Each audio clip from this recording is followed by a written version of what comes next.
This is Morten from Inkish. We are in front of a very wonderful booth from an Israeli company called Scodix. You may have heard about them. Pretty popular, and I think they were the first to do digital embellishment. And now we are in the front of the latest iteration and one owner of the same, Paul Hudson.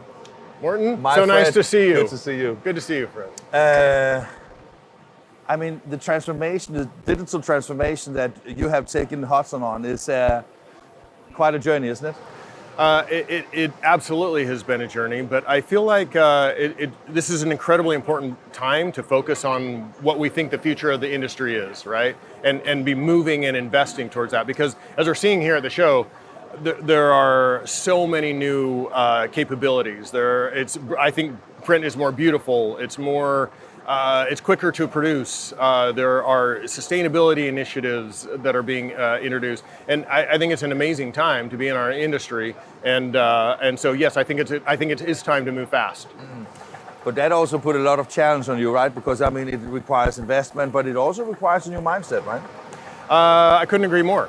Yeah, but a new mindset, but it's not hard to change the mindset when you see the possibilities. So, for example, if I have someone who comes with me with a question, a perfect example is someone who wanted to produce a large catalog, but they were not quite sure in terms of what I was telling them about the print quality and such of the letterpresses that we wanted to produce it on. And they said, "Hey, can you produce 1 or 2 pages for us? We'd like to see that." And I said, "Just send me the whole file. I'll just produce the whole book. I'll send you one book."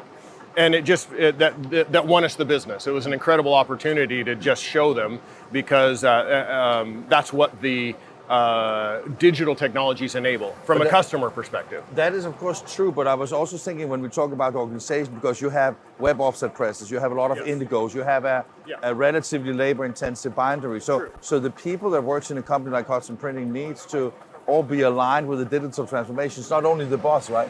Well, absolutely, and you have to have a strategy. So to be honest, we've invested heavily in the print technology. We've now invested in the embellishment technology. Next for us is finishing.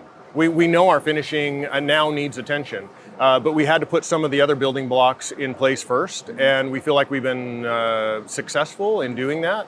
We're introducing new products, and I actually have several new products that we're in the process of introducing, and this show has helped me stabilize in my mind what's needed, so I can now build the business case to do so. I think that one of the bigger challenges for a lot of printing companies when they are speculating about the digital transformation is that you go from something that is mass-produced, cheap per piece, to higher cost base, and where the value proposition to customers simply needs to change radically, right? Absolutely. I think that in the interim, though, what we've had the opportunity to do is show both business models. And then to some degree, our customers get to choose a little bit. So as they understand kind of the run length, and we can introduce opportunities for them to print digitally at lower quantities, perhaps more often, at a more flat, price per piece, absolutely. Or if they, have the need, for larger quantities, then we have that answer too. And so we're able to offer them what is best for, their particular need or their particular business. And that is changing. There's no doubt that's changing.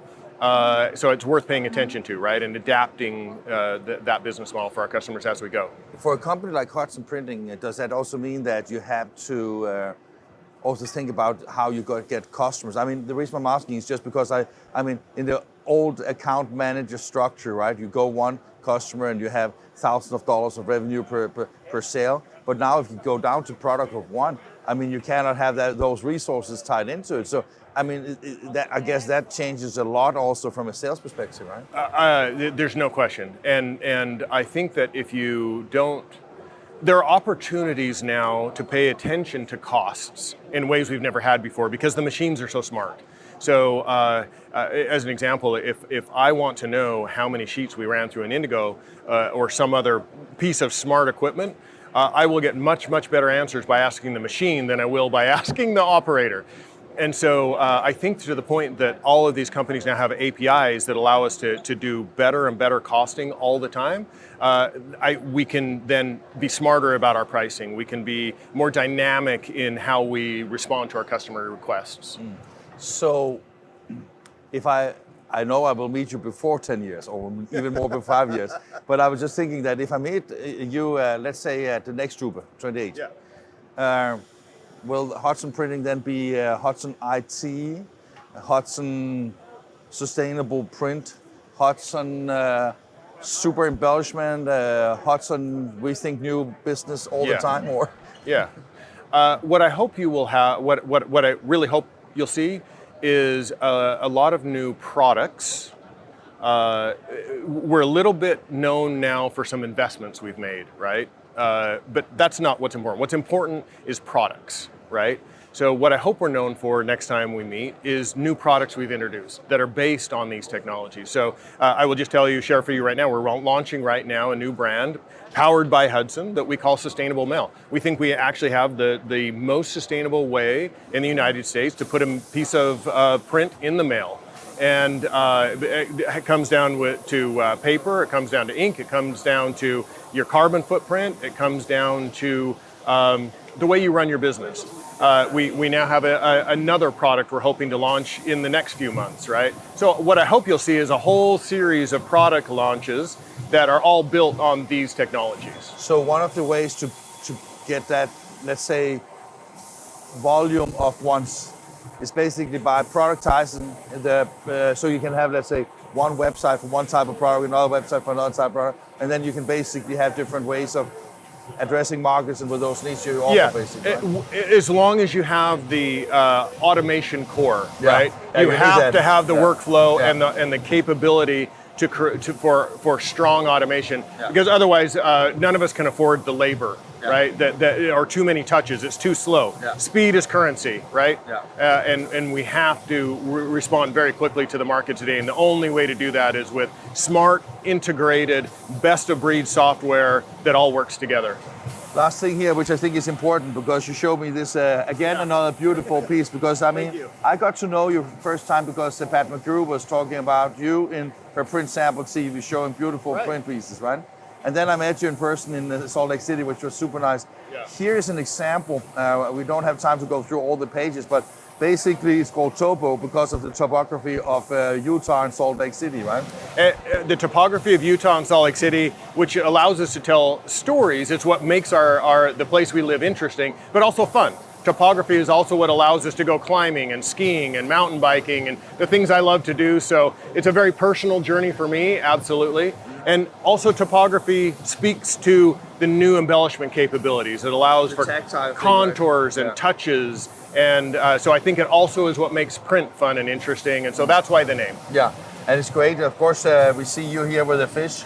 But I think also, I mean, when you look here, you have like the map. Yes. And then you pick the location.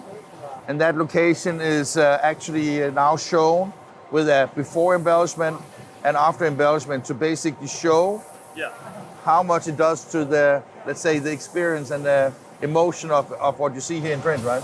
Exactly right. With what I hope is a compelling story as well. While I love the embellishments, I also am a storyteller and I love the place I live. So this was an opportunity to bring all those things together. So you're exactly right.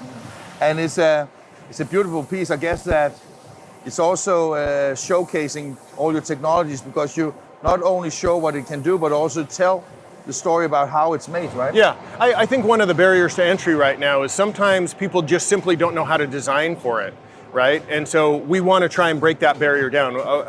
We actually recently had an event in which we invited all the graphic designers we could find and said, please come, just come and learn, right? We're not trying to sell you anything, but we want to teach you how to create these layers so that you can add these kinds of things to your own projects. It's only one thing I'm disappointed about. That's when I put my hand down this river, I don't get wet. Well, maybe by next Drupa we'll have some other system for that. But I do hope that you I have a hard time stopping touching this one because we have the bubbles have a different textural effect than the net. Yeah. And I'm quite proud of this one, and I worked very hard with Scodix engineers in order to create these layers, and I'm delighted with the way it turned out. I guess that you are one of them that squeezes them a little bit, right, when it comes to how the machines can be used, right? Well, I hope so, right? I mean, that's how we move it forward. I think it's a mutually beneficial thing. Paul, as usual. Such a pleasure, Morten. Thank you so much for coming. So Likewise. nice to see you.